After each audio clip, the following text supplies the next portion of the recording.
N'oubliez pas d'aimer la vidéo, de partager vos impressions dans les commentaires et de vous abonner pour ne rien manquer de nos dernières histoires. C'était un mardi après-midi long, du genre où la maison semble trop silencieuse, comme si elle retenait son souffle. Je venais de terminer de plier la dernière pile de linge et j'hésitais à me faire une deuxième tasse de café quand la sonnette a retenti. Je n'attendais personne. J'ai essuyé mes mains sur une serviette de cuisine, à moitié curieuse, à moitié agacée. Depuis que mon fils avait quitté la maison, mon quotidien s'était installé dans un rythme doux et solitaire. Les visites étaient rares et les surprises encore plus. J'ai ouvert la porte et, pendant un instant, je suis restée figée. Là, devant moi, avec ce sourire facile et familier et ses yeux pétillants d'un éclat juvénile, se tenait Evan, le meilleur ami d'enfance de mon fils. Madame Whitman a-t-il dit, son sourire espiègle toujours au coin des lèvres, je passais dans le coin et j'ai pensé m'arrêter. J'espère que je ne dérange pas. Evan, je ne l'avais pas vu depuis plus de 10 ans. La dernière fois qu'il s'était assis à ma table de cuisine, c'était un adolescent maigre, aux cheveux en bataille, avec un sac à dos rempli de jeux vidéo. Maintenant, il se tenait là, plus grand, plus large, son corps, autrefois frêle, s'étant étoffé avec l'âge et l'assurance. Sa voix, plus grave, plus riche, conservait pourtant cette touche enjouée que je connaissais si bien. « Oh mon Dieu !» ai-je soufflé en ouvrant davantage la porte. « Regarde-toi. Tu as tellement changé. » Nous nous sommes brièvement étreints, une accolade chaleureuse, mais polie, et il est entré, regardant autour de lui avec un mélange de nostalgie et de curiosité. La maison n'avait pas beaucoup changé, même vieux meubles, même photos au mur. Sauf qu'à présent, le silence n'était plus interrompu par le vacarme des jeux vidéo ou les pas précipités des garçons. « Je n'arrive pas à croire que ça fait si longtemps, ai-je dit en lui faisant signe de s'asseoir. « Comment vas-tu ? Comment va ta famille ? Qu'est-ce qui t'amène ici ?» Il a souri en s'installant au bord du canapé. « Le travail, surtout. J'ai une réunion d'affaires en ville demain. Je me suis dit que je ferais un petit détour sur la route, souvenir, avant que tout ne devienne chaotique. J'ai préparé du café fort, avec une touche de cannelle, comme je le faisais autrefois quand les garçons étaient là. Nous nous sommes assis à la table de la cuisine, la même où ils faisaient semblant de faire leurs devoirs. Il m'a parlé de sa vie à Seattle, de son travail dans l'architecture, de ses voyages. J'ai écouté, fasciné, ressentant un étrange mélange de fierté, autre chose. Une sorte de pincement, peut-être, une nostalgie. Quelque part entre la deuxième tasse de café et un éclat de rire partagé sur la fois où il avait brisé ma lampe préférée en jonglant avec des oranges, j'ai réalisé que je le fixais. Il n'était plus ce garçon maladroit, aux genoux écorchés et au sourire tordu. Il était un homme maintenant, posé, réfléchi et incroyablement séduisant. Cette prise de conscience m'a troublée. « Tu te souviens encore de cette lampe ?» a-t-il plaisanté en se grattant la nuque. « Je croyais que tu allais m'interdire de revenir après ça. »« J'aurais dû, ai-je répondu en secouant la tête, amusé.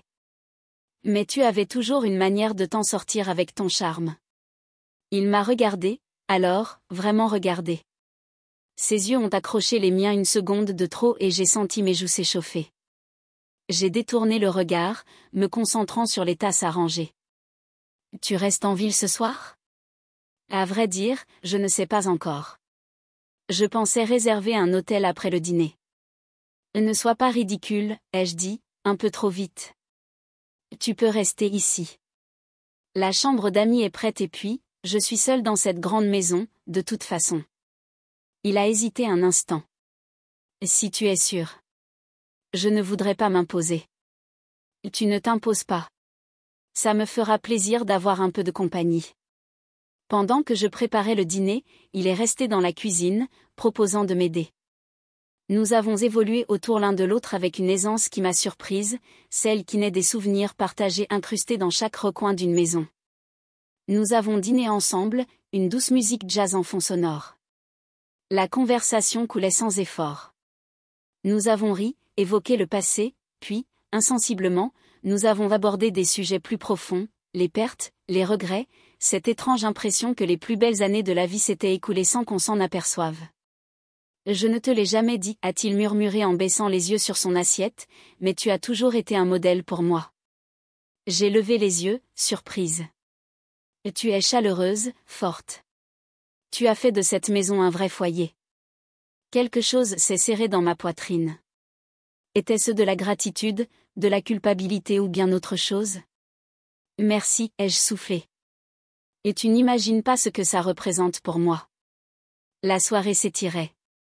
L'horloge avait dépassé 23 heures, mais nous étions toujours là, sur le canapé, les jambes repliées sous nous, un verre de vin à la main. L'espace entre nous s'était réduit imperceptiblement. Puis, il y a eu un silence, un de ces silences chargés de sens. Il m'a regardé, les yeux doux. Je peux te poser une question? J'ai hoché la tête, sans savoir à quoi m'attendre. L'as-tu déjà eu l'impression d'être passé à côté de quelque chose? Quelque chose juste pour toi? J'ai cligné des yeux, prise au dépourvu. Tout le temps, ai-je murmuré. Mais la vie ne nous demande pas toujours ce que nous voulons, n'est-ce pas? Il a acquiescé, ses yeux toujours ancrés dans les miens. Peut-être que parfois, elle le fait. L'air s'était épaissi, une tension flottait entre nous, quelque chose d'inavoué, mais indéniablement réel. Un frisson, une possibilité. Cette nuit-là, je n'ai pas trouvé le sommeil. Allongé sur mon lit, fixant le plafond, mes pensées tournaient dans tous les sens. La maison était silencieuse, mais ce silence n'avait plus rien de familier. Il était chargé, comme l'air juste avant un orage d'été. Evan dormait dans la chambre d'amis, juste au bout du couloir. La même chambre où ma mère logeait autrefois, le même lit où les amis de mon fils s'endormaient après des nuits de jeux vidéo. Mais cette fois, la présence dans cette chambre n'était plus celle d'un garçon, c'était celle d'un homme et, pour une raison que je n'avais pas encore totalement comprise, cela changeait tout. Je me suis dit que ce n'était rien, juste un vieil ami en visite, juste des retrouvailles. Mais au fond de moi, je savais que quelque chose s'était éveillé ce soir-là. Un regard, une question, une vulnérabilité partagée qui avait ouvert une porte à laquelle ni l'un ni l'autre ne s'attendait point. Le lendemain matin, je préparais le petit déjeuner par habitude, des œufs brouillés, du pain grillé et du café. Mais je bougeais plus lentement, plus consciente de tout, le craquement des lattes du plancher, la façon dont la lumière filtrait à travers les rideaux, le léger bourdonnement du réfrigérateur. Tout semblait plus intense. Il descendit les escaliers, vêtu d'un simple t-shirt gris et d'un pantalon de jogging, pieds nus, les cheveux encore ébouriffés par le sommeil. Il y avait quelque chose de désarmant à le voir ainsi, détendu, sans défense, familier et pourtant différent. « Bonjour, dit-il avec un sourire ensommeillé. « Ça sent bon. »« Bonjour, répondis-je en me retournant vers la cuisinière. « J'espère que tu aimes les œufs. » Seulement s'ils sont accompagnés d'un café à la cannelle, présenta-t-il. Je ris doucement. Eh bien, tu as de la chance. Nous avons mangé en silence pendant un moment, le tintement des fourchettes sur les assiettes étant le seul bruit entre nous. Mais ce silence n'était pas pesant. C'était celui qui s'installe entre deux personnes qui se sentent bien ensemble. Après le petit déjeuner, nous nous sommes retrouvés assis sur le porche arrière. Le jardin fleurissait tôt cette année. Les tulipes et les jonquilles oscillaient doucement sous la brise printanière et les arbres recommençaient à verdir. Il s'appuya contre le fauteuil en osier, sirotant son café, le regard perdu dans le jardin. « Tu continues de t'en occuper chaque année ?» demanda-t-il. « Oui, hochai-je la tête. C'est une sorte de thérapie, je suppose. C'est beau, paisible. » Nous sommes restés assis là longtemps, sans parler, juste à exister, et c'était agréable, étrange, mais agréable, d'avoir quelqu'un à mes côtés pour partager ce petit instant du matin sans avoir à le remplir de bruit. « J'ai failli me marier il y a quelques années, dit-il soudainement. Je tournai la tête vers lui. « Oh vraiment? » « Oui. » Elle s'appelait Marissa. On est restés ensemble 3 ans. Ça s'est terminé doucement. Pas de grande dispute, juste la prise de conscience qu'on voulait des choses différentes. Un silence. J'attendais. Je crois qu'au fond, je savais que je ne m'impliquais pas comme je l'aurais dû. Il manquait quelque chose. Pas chez elle, chez moi. J'acquiesçais lentement, absorbant ses paroles. Parfois, on ne réalise ce qui nous manque que lorsqu'on le voit dans les yeux de quelqu'un d'autre. Il me regarda alors, vraiment regardé, et je ressentis de nouveau cette attraction, pas seulement une attirance, mais une connexion, une reconnaissance silencieuse.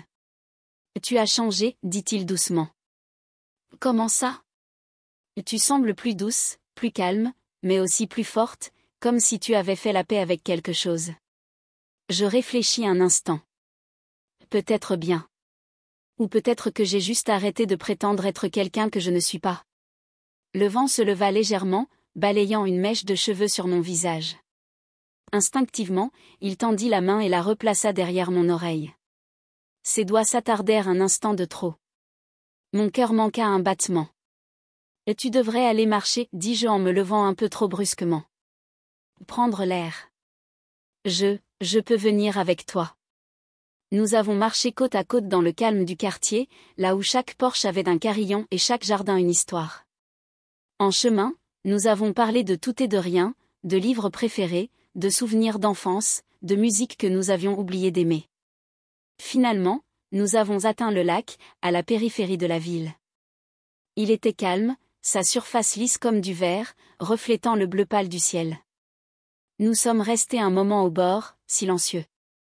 Je venais souvent ici avec ton fils, dit-il. On lançait des cailloux et on imaginait comment serait la vie quand on serait grand. Et maintenant, tu es là, soufflai-je, grand. Il se tourna vers moi, son expression indéchiffrable. Et toi aussi. Toujours toi. Je ris, mais cela sonna plus tremblant que je ne l'aurais voulu. Qu'est-ce que ça veut dire? Ça veut dire, je ne sais pas. Peut-être que ça veut dire que je ne t'avais jamais vraiment vu avant aujourd'hui. Ces mots m'atteignirent. Un frisson me traversa, chaud et profond. Tu as toujours été la maman cool, poursuivit-il, mais aujourd'hui, tu es plus que ça. Tu es réelle, entière, je suis enfin assez adulte pour le comprendre. Je ne savais pas quoi répondre. Le vent se leva, portant avec lui l'odeur du printemps et de l'eau du lac. Je regardais l'horizon, laissant le moment s'installer en moi. Quand je tournais de nouveau la tête, il me regardait encore. Evan, commençai-je. Mais il m'interrompit doucement. Je ne veux pas compliquer les choses. Je voulais juste que tu saches comment je te vois maintenant. Je n'attends rien. J'avais juste besoin de l'exprimer. Son honnêteté me désarma. Il n'y avait ni pression, ni attente, juste une ouverture, et quelque chose en moi s'ouvrit aussi, silencieusement, comme le premier bourgeon d'une fleur qui ne se rend même pas compte qu'elle est en train d'éclore. Je te vois aussi, murmurai-je. Nous sommes rentrés lentement, nos épaules se frôlant de temps en temps. Quelque chose avait encore changé, cette fois, aucun de nous n'a essayé de l'ignorer. Ce soir-là, nous sommes restés près de la cheminée, la douce lueur peignant nos visages d'or. Nous n'avons pas dit grand-chose, mais notre silence était rempli de choses ressenties, de choses reconnues. Quand il fut temps de dormir, nous sommes restés dans le couloir, nous attardant dans cet espace entre deux portes. « Bonne nuit, dit-il doucement. « Bonne nuit, Evan. » Il tendit la main, effleurant la mienne délicatement, juste un contact à peine perceptible, mais qui persista bien après qu'il ait disparu dans la chambre d'amis, et je suis restée là, seule dans le couloir, le cœur plein de questions que je n'avais plus peur de poser, car, pour la première fois depuis longtemps, je me sentais vivante. Le matin suivant, la maison semblait plus lourde ou peut-être que c'était moi. Peut-être que c'était le poids de la conscience, de savoir que quelque chose avait silencieusement changé entre nous. Je me suis déplacée dans la cuisine plus lentement que d'habitude, consciente de l'écho du silence de la veille. L'espace entre la porte d'Evan et la mienne n'avait jamais semblé aussi court et aussi large. Je me suis dit de ne pas trop y réfléchir, mais j'ai quand même réfléchi. Il est descendu, habillé pour la journée, en jean et chemise à manches retroussées. Il avait l'air décontracté, mais affûté, comme quelqu'un qui sait désormais qui il est. « Et tu as bien dormi ?» demanda-je en levant les yeux de la poêle. Il sourit. Mieux que je ne l'espérais. Nous avons partagé le petit déjeuner à nouveau, comme si c'était une routine, comme si nous le faisions depuis des années. La conversation a effleuré des sujets légers, comme sa réunion de l'après-midi, la météo, le jardin, mais sous tout cela, je pouvais ressentir autre chose, une nouvelle énergie vibrante que ni l'un ni l'autre ne voulions nommer trop tôt. Alors qu'il préparait ses affaires après le petit déjeuner, se préparant à partir pour sa réunion en ville, je ressentis une étrange douleur dans ma poitrine. Ce n'était pas de l'amour, pas encore, mais c'était quelque chose et je n'étais pas prête pour que cela se termine. « Tu reviendras ce soir ?» demandai-je, espérant que ma voix paraisse décontractée. Il s'arrêta et me regarda. « Si l'invitation tient toujours. » Là elle tient. Alors, j'adorerais. Et comme ça, la journée s'étendait devant moi, avec la promesse de quelque chose de plus. J'ai passé l'après-midi à nettoyer, pas parce que la maison en avait besoin, mais parce que j'avais besoin de faire quelque chose de mes mains. J'ai changé les draps de la chambre d'amis, dépoussiéré les oreillers, même s'ils ne les remarqueraient probablement pas. Puis, je suis allée dans le jardin. J'ai enfoncé mes doigts dans la terre, plantant quelques herbes fraîches. La terre était chaude, humide, apaisante, mais même là, dans le silence de la brise, du bruissement des feuilles et du chant des oiseaux, je pouvais toujours le sentir, comme si sa présence s'était installée dans la maison elle-même. Quand le soleil commença à se coucher et que les ombres s'allongèrent, je suis entrée, me suis lavé les mains et changé en quelque chose d'un peu plus doux, un peu plus moi. Je me suis dit que ce n'était pas un rendez-vous, je me suis dit que j'étais juste polie, mais au fond de moi, je savais que c'était autre chose. Quand il est arrivé, il apporta une bouteille de vin rouge sec et un petit bouquet de fleurs sauvages qu'il avait dû cueillir en chemin. « Pour l'hôtesse » dit-il en souriant. Je l'ai pris. C'est touchant. Tu n'étais pas obligé. Je voulais. Le dîner était simple, poulet rôti, asperges et riz, mais il semblait spécial, d'une manière ou d'une autre. Nous avons parlé plus que nous n'avons mangé, la conversation glissant de sujets légers à des sujets plus profonds sans effort et puis le vin s'est fait rare et la nuit est devenue calme. Il m'a aidé à laver les assiettes, manches retroussées, mains mouillées, riant quand il éclaboussa accidentellement de l'eau sur ma chemise. Je lui ai lancé un torchon. Il l'a attrapé, ses doigts effleurant les miens. Le rire s'est dissipé lentement, remplacé par un doux silence. « Je peux te poser une question » dit-il, la voix basse. Je hochai la tête. « Est-ce que tu penses un jour recommencer ? Ne pas revenir en arrière, mais ouvrir un nouveau chapitre ?» J'avalai ma salive. La question m'atteignit quelque part de tendre. Parfois, recommencer semblait effrayant, comme si j'avais manqué la fenêtre. « Je ne pense pas que la fenêtre se ferme jamais vraiment » dit-il, me regardant dans les yeux. On oublie juste qu'elle est encore là. Nous sommes restés là, les yeux fixés l'un dans l'autre, sous la lumière tamisée de la cuisine, le reste du monde s'effaçant et je savais à cet instant que c'était plus que de la nostalgie, plus que de la solitude. C'étaient deux personnes qui se retrouvaient d'une nouvelle manière. Il s'approcha, je ne me suis pas éloignée. Sa main s'est levée, hésitante au début, puis assurée, effleurant doucement ma joue, repliant une mèche de cheveux derrière mon oreille, le même geste simple qu'auparavant, mais cette fois, il persista. « Je n'ai jamais voulu que ça arrive, dit-il doucement, mais je n'arrête pas de penser à toi. » Je fermai les yeux, laissant le moment s'installer en moi comme une pluie chaude. J'avais essayé de ne pas le ressentir, mais je le faisais. Il y eut un silence qui disait tout. Il ne m'embrassa pas, pas encore. Il recula légèrement, laissant de l'espace, non par doute, mais par respect. « Je ne veux pas précipiter ça, dit-il, et je ne veux pas que tu te demandes jamais si ce n'était qu'un moment. » Je hochai la tête. Moi non plus. Nous nous dirigeâmes vers le salon, le feu crépitant doucement à nouveau. Nous nous assîmes côte à côte, assez proches pour sentir la chaleur de la présence de l'autre, mais assez loin pour garder la ligne entre nous claire et cette ligne, fine et délicate, pulsa entre nous comme un battement de cœur. Il tendit la main, la posant doucement sur la mienne. Ce n'était pas une prise, pas une revendication, juste une connexion. Nous restâmes là longtemps, silencieux, immobiles, tandis que la lumière du feu dansait sur les murs. Finalement, il se leva. « Je devrais aller me coucher, dit-il, la voix presque un murmure. »« D'accord, répondis-je, ma gorge soudainement sèche. » Il me regarda une dernière fois, un regard rempli de toutes les choses non dites entre nous, puis disparut dans le couloir. Je restai là un moment, la main encore en feu de son contact, le cœur plein de quelque chose que je n'avais pas ressenti depuis longtemps. Ce n'était pas de l'infatuation, pas de la fantaisie, mais de l'espoir pour la première fois depuis des années, ce ne semblait pas risqué de le laisser entrer.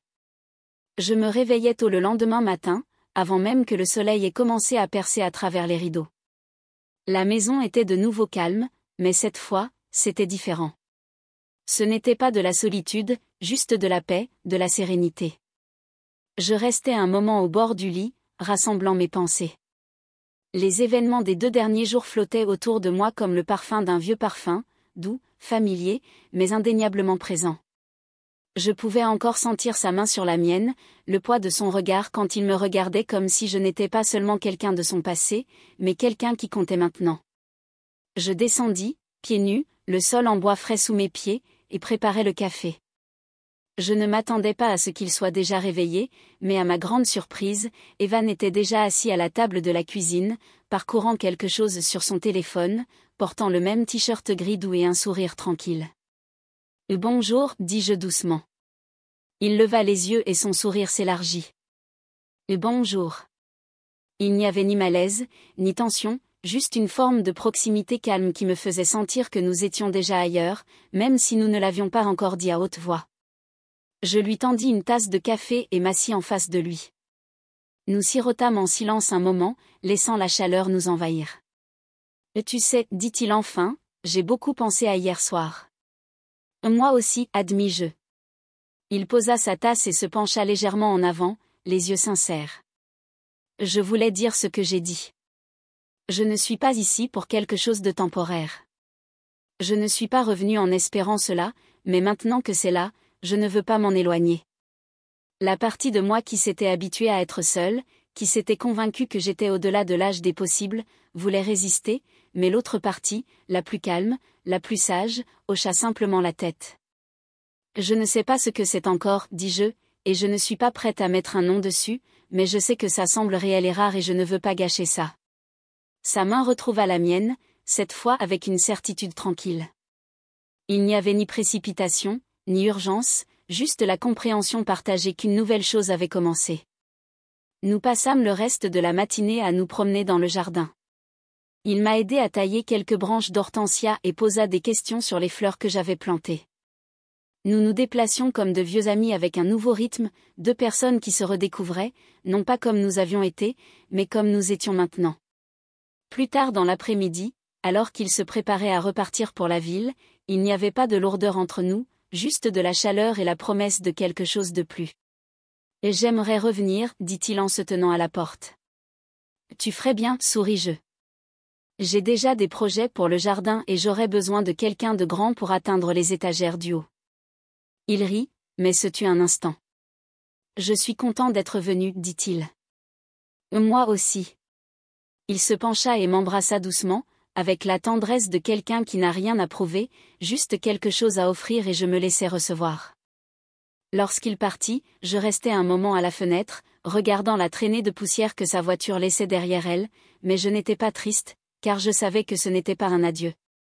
C'était le début d'un nouveau chapitre, celui que je n'aurais jamais cru écrire. En me détournant de la fenêtre et en retournant vers la cuisine, je sentis quelque chose fleurir en moi. Ce n'était pas seulement de l'espoir, mais la joie tranquille de la redécouverte, de savoir que même maintenant, la vie pouvait encore me surprendre, même maintenant, l'amour pouvait encore arriver, non pas comme avant, avec des feux d'artifice et des déclarations, mais doucement, de manière inattendue, comme un coup frappé à la porte par quelqu'un que l'on pensait depuis longtemps parti. Et parfois, c'est exactement ce dont on a besoin.